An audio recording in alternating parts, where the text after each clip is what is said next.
The White House wants there to be fewer Americans. So do some members of Congress. I don't mean that they want dead people, and they certainly don't want fewer kids. They're actually weird about that. They want there to be fewer people who call themselves Americans, or, as Tennessee Representative Andy Ogles put it, to make America look American again. This week on Make It Make Sense, I'm talking to Irina Manta, a law professor at Hofstra, an expert in immigration and national security law, and a naturalized citizen herself, about the very real and growing push from the Trump administration to strip citizenship from Americans who've earned it. We are talking about denaturalization, what it is, how it's being weaponized, who's at risk, and what, if anything, can stop it. It's Friday, April 24th, 2026. I'm Grant Hermes, and this is Make It Make Sense.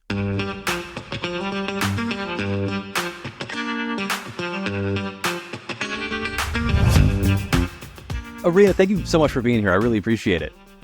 Sure. Thanks so much for having me. This is such an important conversation right now because I think that it both is something that people see all the time and hear all the time, but it's one of those things that if you haven't been through a naturalization process, or you don't have somebody in your life or your family who has gone through that process, it kind of flies, under your radar most of the time. But the Trump administration this time around has been really active in going after naturalized citizens. So what is different this time around that you've been watching versus the last Trump administration? So far the main difference seems to be that they're louder about it because the numbers themselves of cases are not huge yet.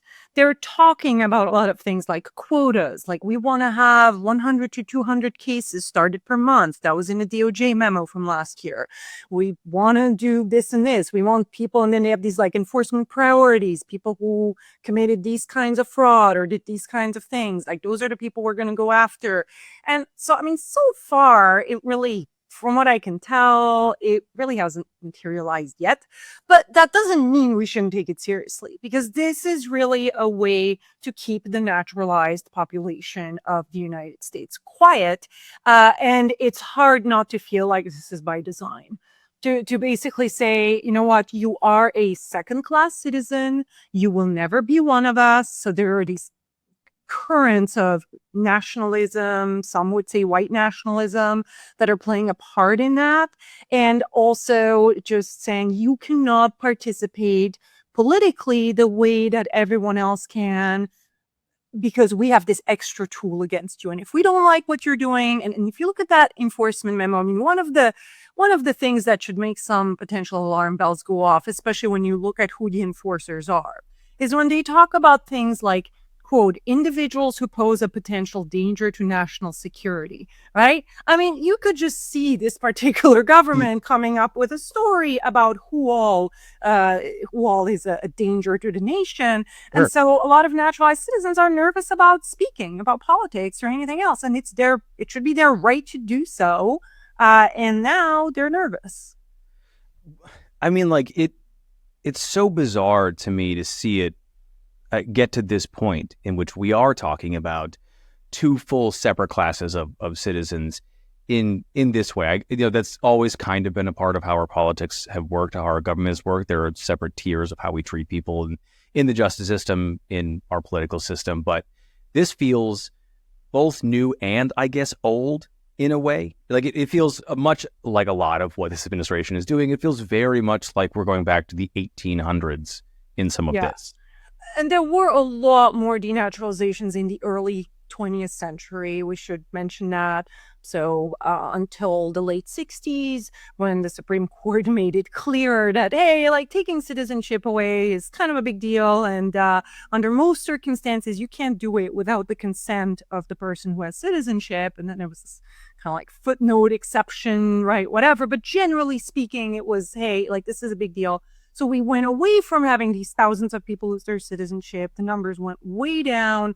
And so in the years between 1990 and 2017, you were really looking at about a dozen cases a year. Mm-hmm. And then it ramped up to some extent, although not hugely. Okay, it ramped up somewhat under the first Trump administration, went back down during the Biden administration.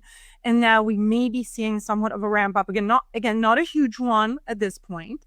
But it's this notion that, that you're like swearing allegiance to this country and the Constitution and all these things, and that all of that on some level meant nothing.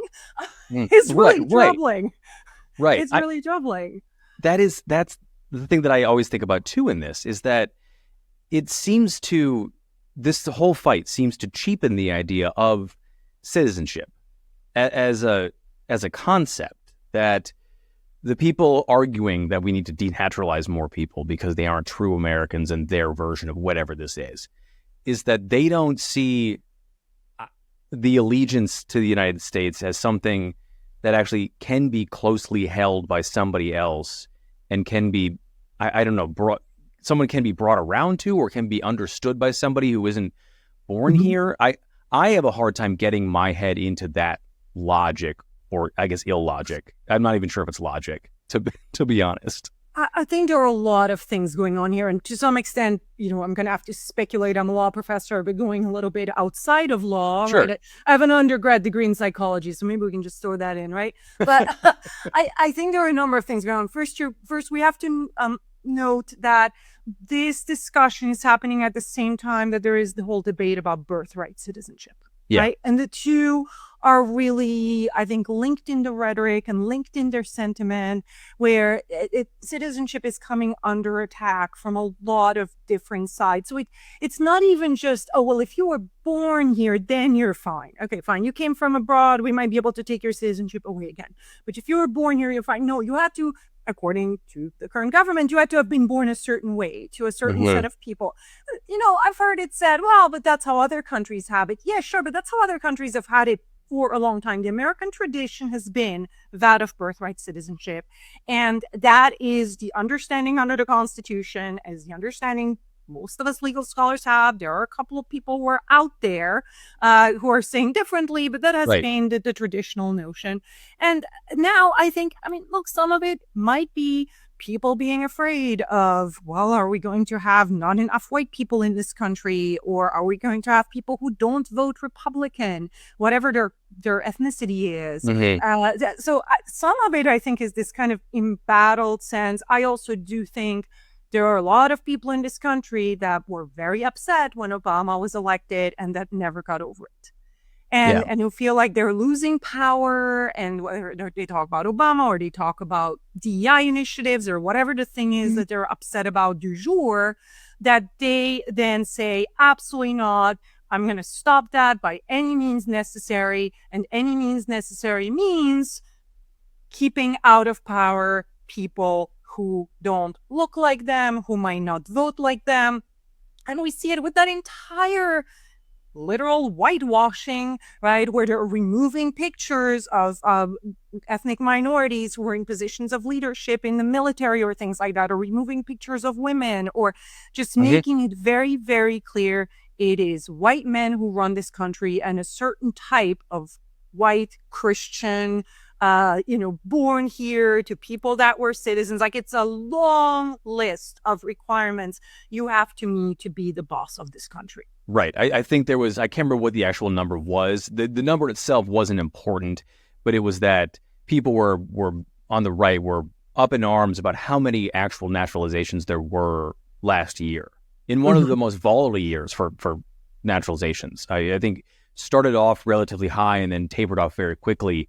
And people were on the right were still upset by the number of naturalizations, which just doesn't make any sense to me. As a concept, to me, the idea of people coming here wanting to be Americans should be a source of, and I think was for a long time, a source of pride. Yes. And so this switch is so bizarre. To me, unfortunately, I'm having a deja vu here, because I have been an immigrant twice. So I was born in Romania, but I left when I was 3 years old, and I moved to Switzerland. And then I came to the United States when I was 20. So I've been here more than half my life, by the way. And I'm a citizen here. And so I would say that Europe, growing up in the 80s and 90s, was a lot less shy about making anti-foreigner so xenophobic sentiments be known. And some of the political posters that I remember from Switzerland from the 90s, I did not see that sort of thing in the United States when I first came here. And now I feel like we're moving in that direction. There was a lot of talk of black sheep, for example, like from the right-wing parties, and they would literally have these posters with a bunch of white sheep, and then you'd have the black sheep that was the foreigner, and there were racial undertones, obviously, in all this as well, right? And so I have seen this thing before, and I thought when I came to America that I had left that behind to some extent, and that this was a more open country. I mean, I understood that, different regions of the United States might be different, and that the United States had also certainly the history with race that it had. So, I mean, there surely wasn't like, oh, this is the land of plenty and nothing here goes wrong. But it seemed like, at least on the level of that kind of visceral xenophobia, that things were better in the United States, and certainly in cities like New York or LA or places like that. Right. And so now, we're just seeing a lot of, certainly anti-Semitism could be another part of this conversation, right? And anti-Muslim sentiment also. So there's a lot going on there also. But we just see a lot of these forces now really uniting around, again, that idea that there's such a thing as a right American and a wrong American. And that's really sad. From a legal standpoint, how tricky is denaturalization as a tool, I guess, in their toolbox to do the things that they want to do? This idea of deporting as many people as possible. We're hearing more talks of ramping up the mass deportation engine again. The push is 1 million people, but you and I were joking before we hit record here about the push for 100 million people to be deported, which makes no sense. That's a third of the nation. But let's say it's 500,000 people, even. It would seem to me that legally denaturalization would have to be a part of that process, but it also feels tricky. Denaturalization is not that easy to implement. Fortunately, I would say. So it's a process that's going to take years. It's going to go through the courts. There are two main forms. There's criminal denaturalization and civil denaturalization. And regardless of which process you choose, you're going to have to prove under somewhat different standards. And I don't know how technical you want me to get, but basically you're going to have to show that the person committed some kind of fraud during their naturalization process. Right. And that's not that simple. You're going to have evidence. Now, in the case of criminal, it's going to have to be beyond a reasonable doubt. Even in the case of civil, you're still going to need clear and convincing evidence. So it's not that easy. And it uses a lot of resources, right? The DOJ is going to have to put its lawyers on the case. They might need witnesses. They might need all these documents that they have to produce. So that could get pretty expensive. This is not a expedient tool, as opposed to if we're talking about grabbing those, people off the street and throwing them in ICE camps. It's certainly not as quick as that. Right.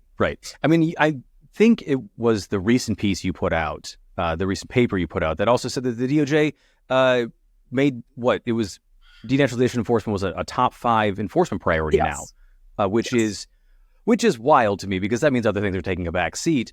But 100%. Does that mean that they're putting more money to try to speed that process up, or is that process just the same speed because that's how the courts are going to work? Yeah, they can't really change the speed of the process. They can have more cases that they can put in the pipeline. So if you have more money, let's say you hire more DOJers, and they did sort of reopen their denaturalization unit, let's say, that they had in the first Trump term, and that went dormant in the Biden administration, is now back. So you can throw more lawyers at it, but that's not going to make it go faster. That's just going to start more cases. Yes, eventually it could get to more cases, again, assuming you have the evidence and all that. But the other thing about denaturalization is, even to the extent you want to defend its use, it was never meant to be, we're going to take something we don't like this person did, and now we're going to try to dig around to see if we can find some way to denaturalize them. The idea was, if we happen to stumble on evidence that the denaturalization happened fraudulently, we want to have a tool to do something about that. And right. And so it's even worse than it used to be in the past, in that sense. This is all excuses. Right. And I've written about the new bills that are in the House and the Senate now, which stand a decent chance at this point of making it, maybe all the way through, but at least maybe to some form of like a conference. But it's that it would expand outside of just what might have happened in somebody getting their citizenship. And it might be over the course of their entire life in the United States. The threat of losing citizenship would be hanging over their heads, which creates a whole separate class of how somebody has to live their life in the United States under a wholly separate justice system. That this punishment, this penalty, and I know you and I talked a little bit about how that word is sort of tricky in the way that the DOJ is now using it, but that citizenship is now both a carrot and stick for the Department of Justice, which seems not how it was designed to me. But I'm not a lawyer, so I don't know. It absolutely wasn't. I think that, initially the thought was, okay, we want to have this kind of protection against people like, messing with the process, etc. It was always a problem that there was no statute of limitations for civil denaturalization, and that's why it has this endless nature of which you speak, right? And because look, I mean, you could say, all right, we're arguing in our article that you mentioned, Professor Cassandra Robertson and myself, that based on some case law that exists out there, and because this is actually a penalty, that there should be a 5-year statute of limitations. That's it. The government has 5 years. They find fraud in the process, one thing.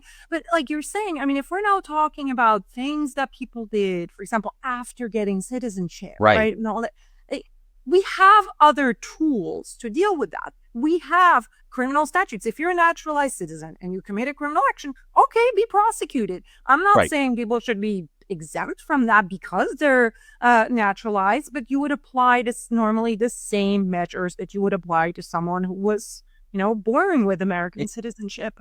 Yeah, anybody else. The regular set of laws. It's adding on this other thing that again, like when we talk about, I guess cheapening the idea of citizenship, it seems to do that.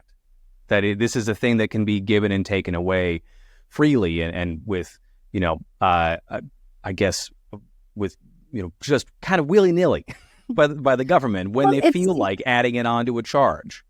It's this idea that almost like we did you a favor by naturalizing you at all.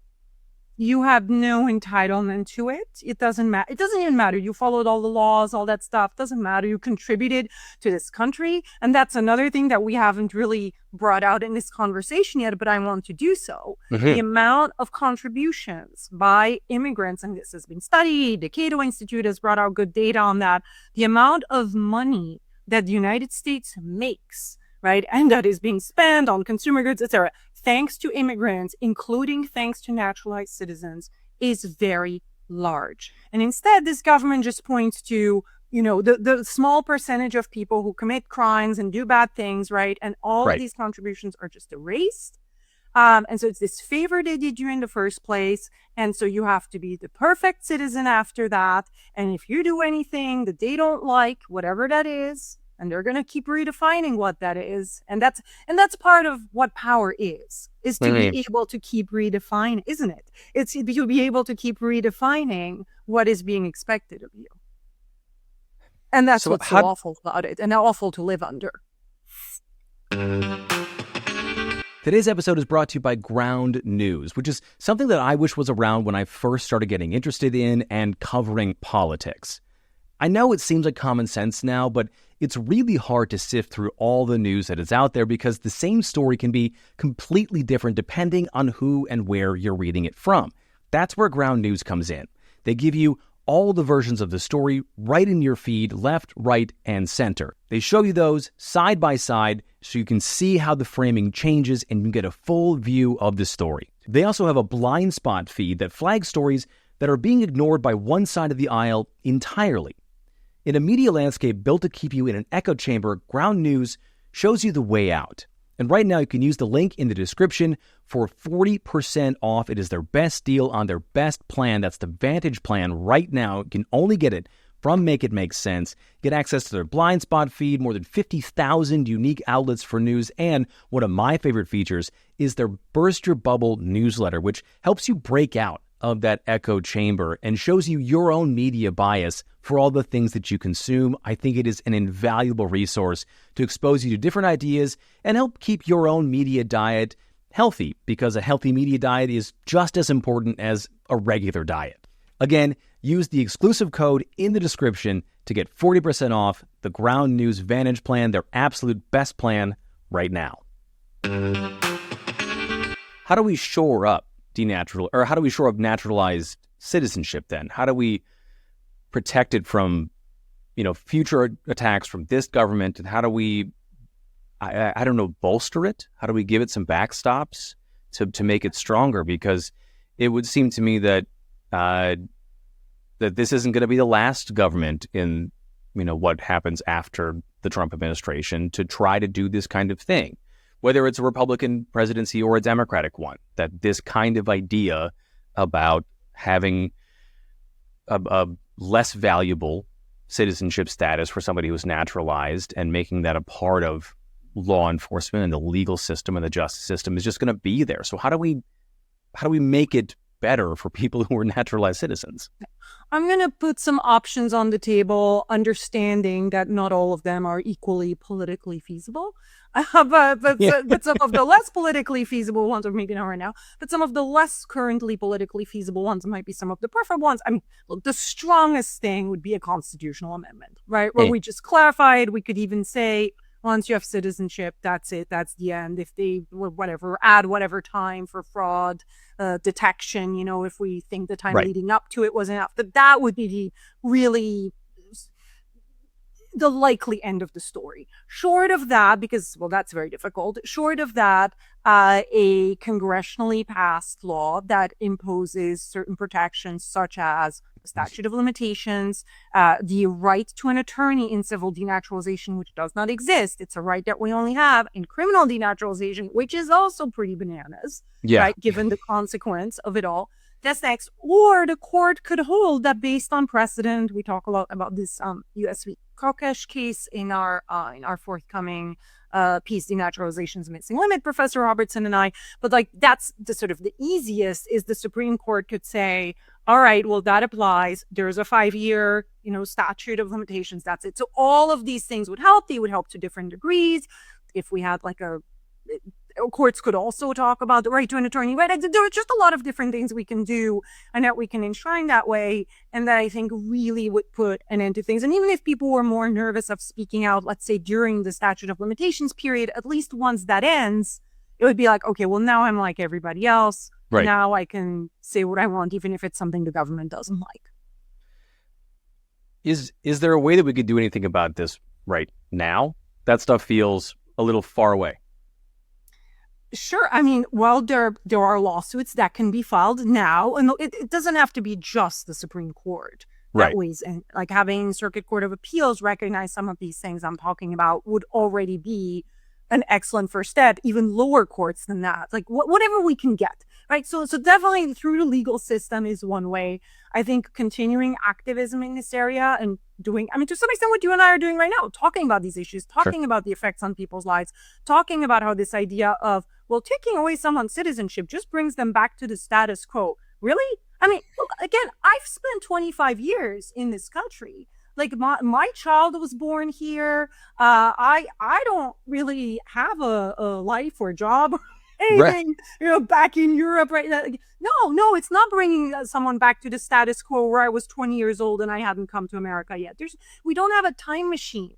So anytime someone talks about that, it is absurd. There's no such thing. This is a punishment. This is a penalty, and we have to treat it as such, and we have to have those kinds of protections. And then just, people speaking out generally, writing op-eds, and also even just in casual conversation, honestly, shutting people down who say xenophobic things and saying, no, this is not okay. My naturalized neighbor, my immigrant neighbor this belongs here just as much as you and I do. So it's really, it's similar to some of the conversations we have and have to have around sexism, right? It's like I think everybody has a role to play in protecting immigrants in this country, even if it's on the lowest level, even if it's on the conversational level, and really putting oneself, in other people's shoes, right? And thinking about what would it look like for you What would it look like for you, Grant, if I took your American citizenship away? Right. Some people, by the way, some people historically have wanted to do that. Right. Based on what someone did. They married someone of the wrong nationality, or they committed a certain kind of crime. Maybe you should lose your American citizenship also. And we see also this trend, which is very scary in some of this ICE enforcement, of people being sent to countries that aren't even the countries where they have any kind of citizenship. Right. So this government has no problem with that. Yeah. And that was one of the things when I had first reached out to you about the other article that I was writing, it was on my brain about that court case that was in Texas, where it was the very first Antifa conviction, I suppose. And they were convicted of terrorism connection to Antifa, which is not a terror organization. The FBI still considers it an ideology, nor does the president have the legal authority or ability to make a domestic terror organization, but still this conviction happened. And so then it's not a far walk, I don't think, to be like, well, in one of those cases, then, is it possible for DHS to say somebody is a member of Antifa? That's right. Put them in a thing, put them on a deportation plane, and then somebody who was, let's keep it in Texas, from Dallas, from Grapevine, right, born and raised there, looks like me, probably, and then finds themselves in El Salvador, in Uganda, right? That's not out of the realm of possibility in the way that this administration is behaving. And so I think that and also not for nothing, but the president keeps threatening Rosie O'Donnell with trying to get rid of her citizenship too, for saying mean things to him on Twitter or whatever. So that's right. We should take that very seriously, Grant. I'm glad you brought that up. I think we should take that very seriously, because that should really make people people will say, oh, well, Trump, he just talks. He just says stuff.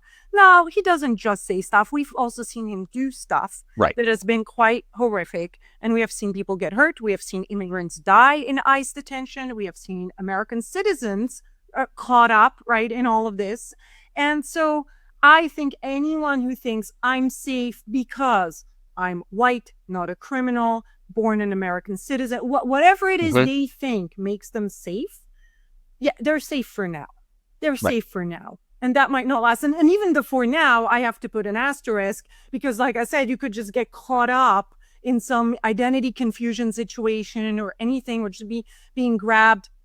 I mean, you've seen, I assume that, lawsuit by the young man who had his eye taken out, I think, by ICE, right? And was just, watching, filming, not doing anything illegal. And at least that's the alleged claim. So it's just, and I think on some level, there are people who think, well, I just don't go to protests. You shouldn't go to protests if you don't want to get hurt. And if this is where we are as a nation today, that's really, really, really disconcerting. If even someone who is born here cannot go to a protest and not be afraid of losing an eye, I mean, people should really think about if this is the kind of country that they want to live in.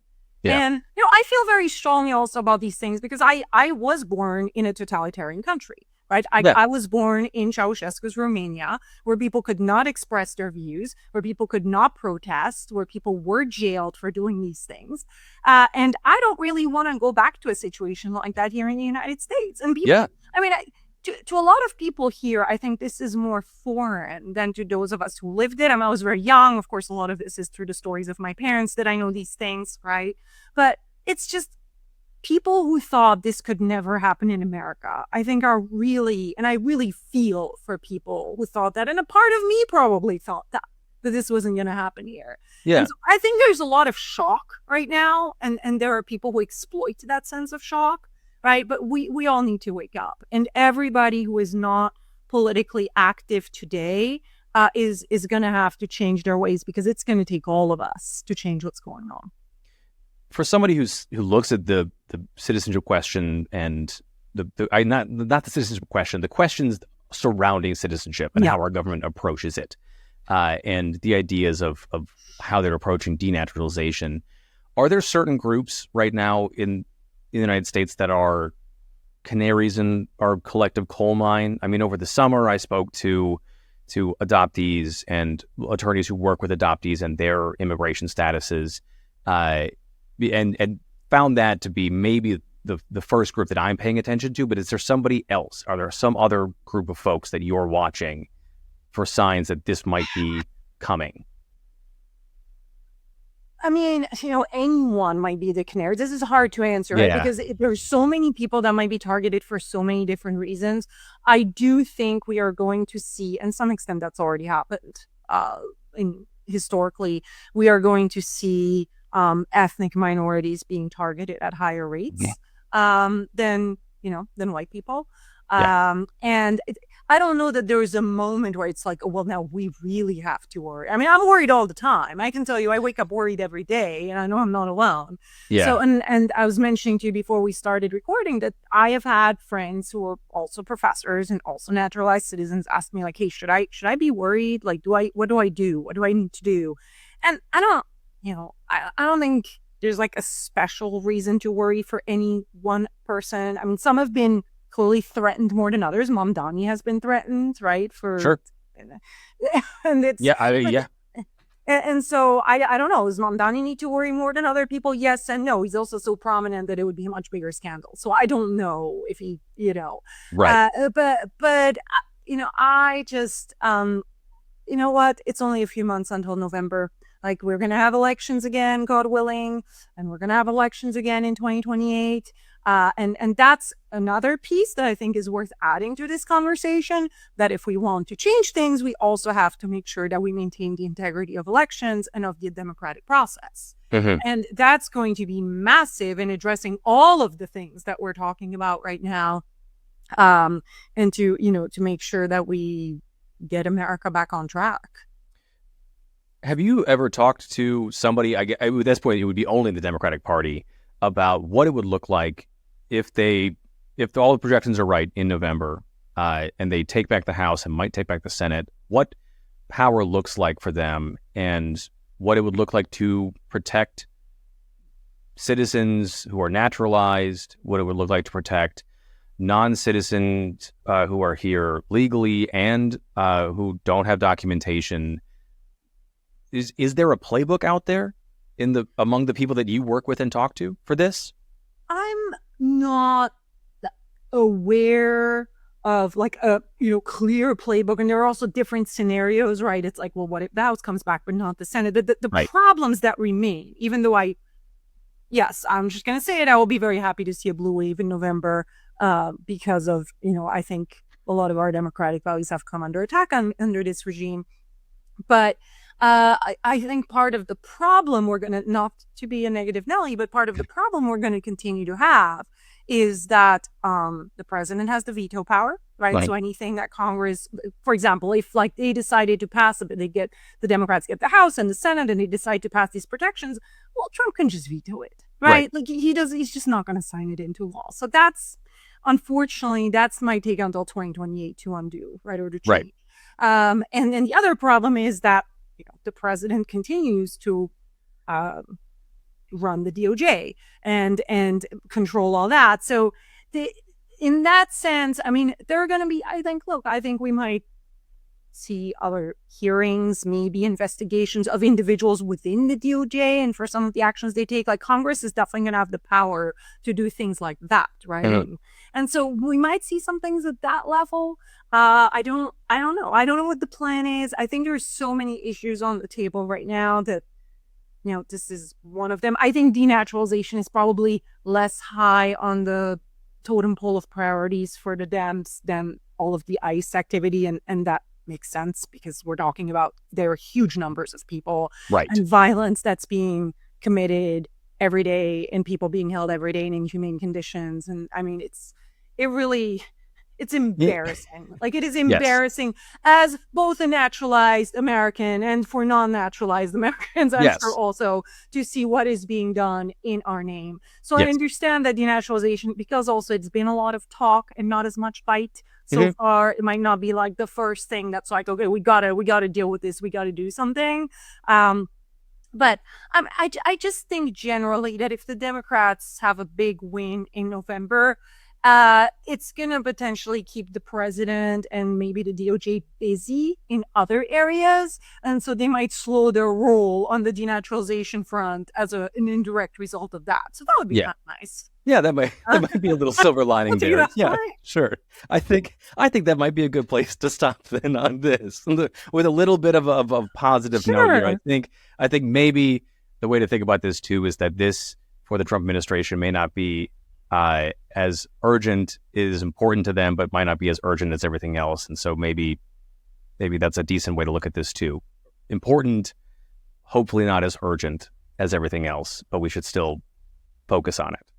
Yeah, and I really would, say to people, try to be as little afraid as possible of this. Don't stop speaking your mind just because there is this honestly pretty small chance that the government's going to go after you right now. And the more we speak now, I think actually the more we ensure our later safety. Yeah. So to me, that is the risk averse approach, looking at the long term. Rita, thank you so much. I really appreciate it. Sure. Thank you. Irina said something near the end of the conversation that I kept coming back to in the edit. The more we speak now, the more we ensure our future safety. I don't think she's being optimistically naive or naively optimistic. It's a legal scholar and a naturalized American telling you that silence is the bigger risk right now. And I think that's at least some food for thought. If this episode made something click for you, share it. Send it to somebody who doesn't think this stuff affects them, because it does. I want to thank Irina for coming on the show again, and you can find links to her great work and her forthcoming paper on denaturalization. Those are in the description. And that is it for today's episode. You can find me on Twitter and Blue Sky at Grant Hermes and at Grant_Hermes on everything else. You can subscribe to Make It Make Sense on Substack for free, so you don't miss this weekend's newsletters, Too Long, Tuned Out, and Make It Make Nonsense. Like and subscribe. I'm Grant Hermes, and I'll see you next week.